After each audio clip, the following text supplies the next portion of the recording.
Sports magazine predictions for 2 years from now coming your way.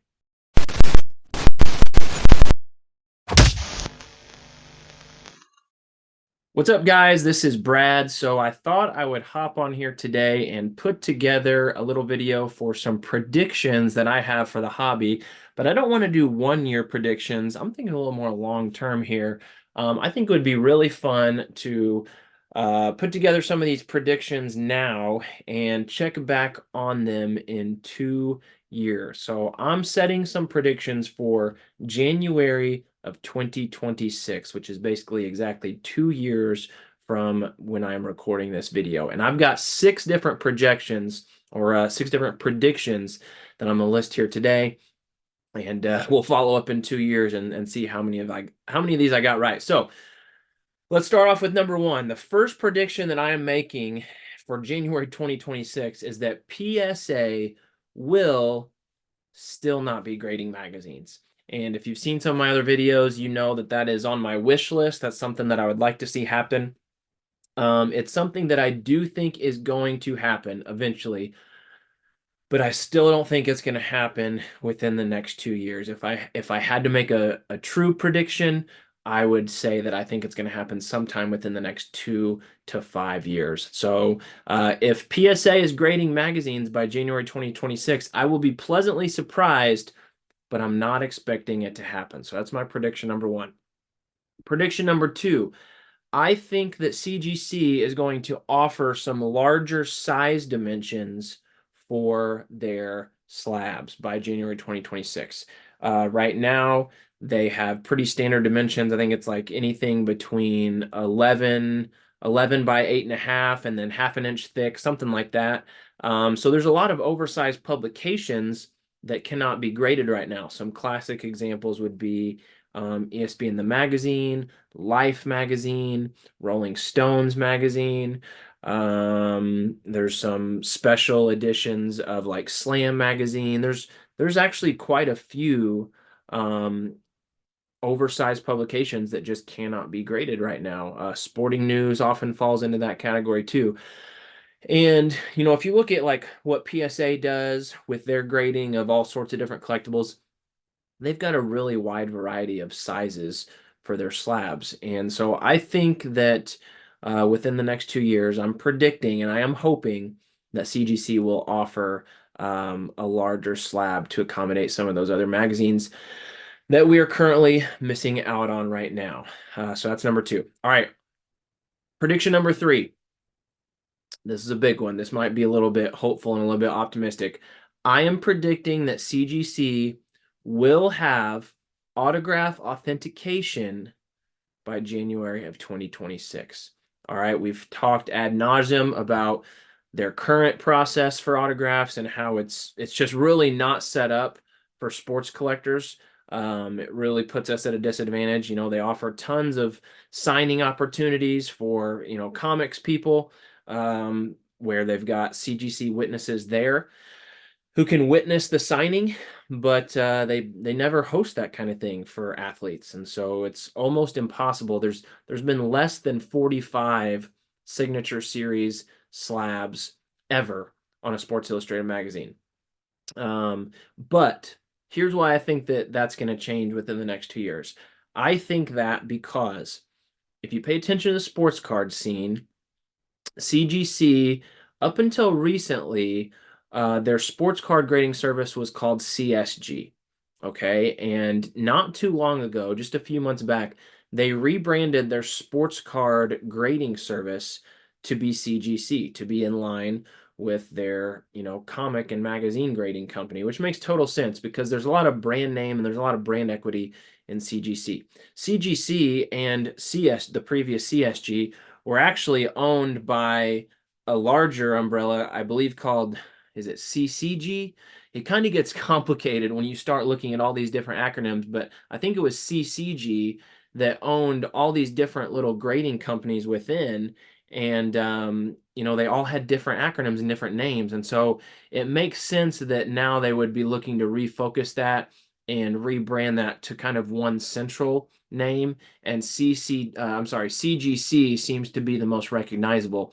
So they've switched it with their sports cards, and they're clearly trying to compete more in the sports card market, which makes sense also because that's probably the most popular market in terms of getting collectibles graded. There are thousands and thousands of sports cards that get submitted on a daily basis, on a weekly basis to get graded. And PSA dominates that field right now.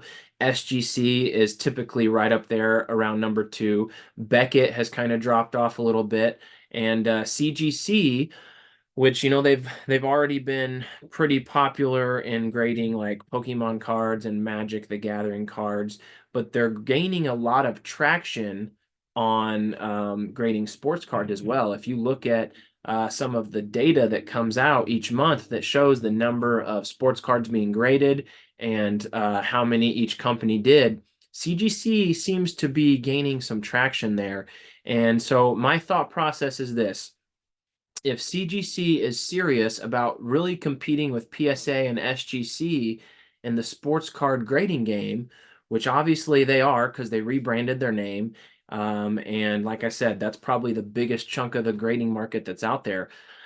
But if they're really truly serious about that, they're gonna have to include some sort of authentication for autographs, because PSA offers that, SGC offers that, Beckett offers that, and autographed sports card is a huge part of the sports card hobby.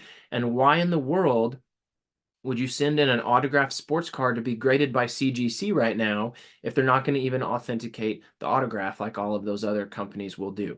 And so I think that they're going to have to work their way towards that.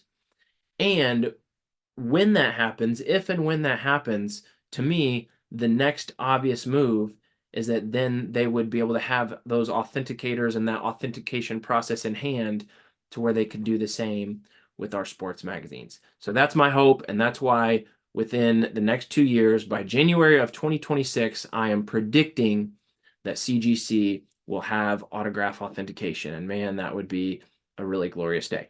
All right, prediction number 4. How many did I say I have? I have 6. I have 6 predictions. But number 4, I'm predicting that the pop counts of some really key covers are going to remain very, very low. All right, we saw in 2023 the biggest year ever in terms of grading, sports magazines. It was over 10,000 magazines that got graded this past year. And so some of the pop counts saw a little bit of a rise, but we've also talked quite a bit about how these newsstands are really tough to find. They're really scarce. That's part of what drives some of the collectability and some of the prices that we've seen on some of these sales. The newsstands are just really tough. And so even with that huge spike in grading, which is great because it means there's more interest in the hobby, a lot of the key pop count numbers are still really low, and I'm going to predict that they remain that way. Even though more people continue to come in the hobby, I just don't expect an explosion on some of the biggest issues, some of the vintage issues, I should say. I mean, obviously, we're going to continue to see some growth in a lot of the modern issues.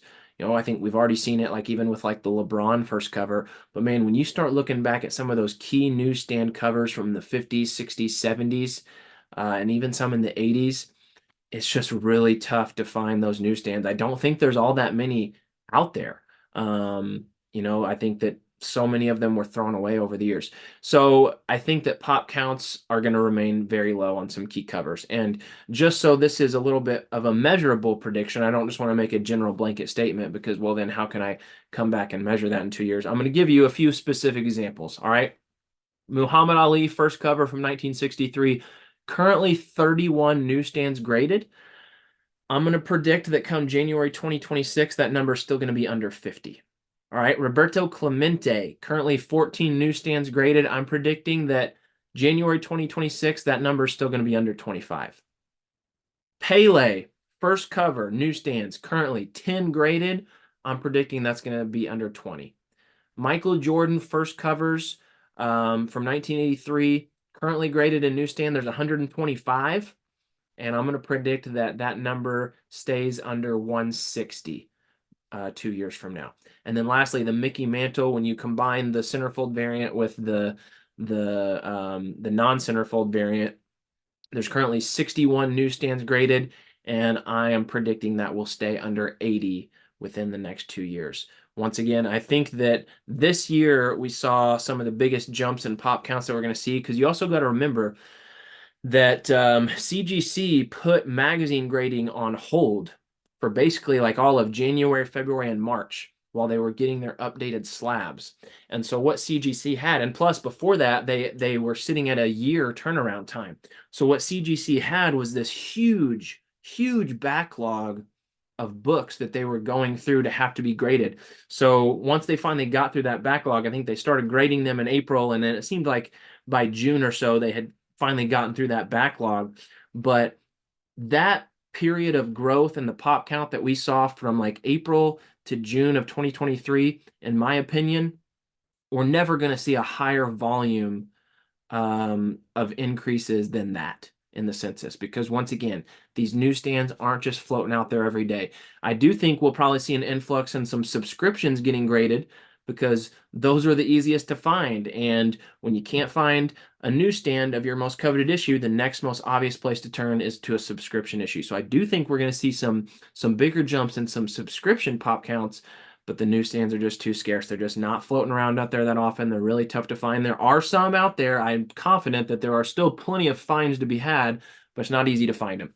And they just don't pop up super frequently. So there you go. I gave you some specific KPIs, some specific key performance indicators, some measurements that we can track in 2026 to see how accurate I was. All right. Prediction number 5. Two really big issues right now that have somehow still yet to pop a 9.8 are the Ken Griffey Jr. first cover and the Dream Team first cover. I am predicting that both of those by 2026 will finally hit at least one 9.8.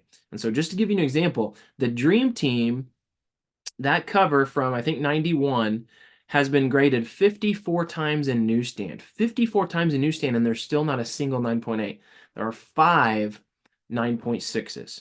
And then the Griffey is even more mind-boggling. The Griffey has been graded 123 times in newsstand, not a single 9.8. There's 6 9.6s. That is wild, especially when you think about the Dream Team and Griffey at the time of those releases. In 1991, the Dream Team cover, that was a year before the actual Dream Team and Olympics happened, but still, you had Magic, Michael, you had Barkley, Malone, Ewing, all those guys on the cover, monster NBA superstars. Seems like a pretty obvious issue that some people would have pulled aside and grabbed and kept in storage as a souvenir or collectible. And same with Griffey. Griffey had tons of hype. Griffey was the kid. Griffey was amazing. That's why there's been 123 newsstand copies graded. That's up there pretty high in the ranks of most frequently graded newsstand issues for Sports Illustrated. And it's crazy to me that there has still not been a 9.8, but I think it's going to happen within the next 2 years. All right. Prediction number 6. This is my final prediction for 2 years from now. Wayne Gretzky's first cover in a 9.4 sold in February of 2022 for $30,000. At the time, that more than doubled the previous record for highest graded Sports Illustrated sale. So that was the highest magazine sale when it occurred in February of 2022. Less than 2 years later now, as I record this in January of 2024, that sale that was number 1, it's now number 5. It's dropped down to number 5, and in fact, it's less than 25% of the total of the new number 1, which is the MJ 9.8 Star is Born that went for $126,000. So my prediction is, come January 2026, that Wayne Gretzky $30,000 sale that happened less than 2 years ago in February of 2022 and was at that time the highest sale, I predict that come January 2026, it's not even going to be in the top 10. All right, right now, like I said, it sits at number 5, and I think that there will be 5 more sales within the next 2 years to surpass $30,000. That's my prediction. So, all right, there you go. Let me know what you think. I didn't necessarily go out on a limb too crazy on a few of those, but some others I'm maybe sticking my neck out a little bit. We'll see how much of an idiot I look like in January 2026. Hopefully, I remember to review these predictions. Maybe you guys can help keep me accountable and call me out come January 26 if I still haven't posted my follow-up video. So, all right, thank you all so much for watching. If you've not yet, please subscribe. I appreciate likes and comments. And until the next video, I'll see you next time.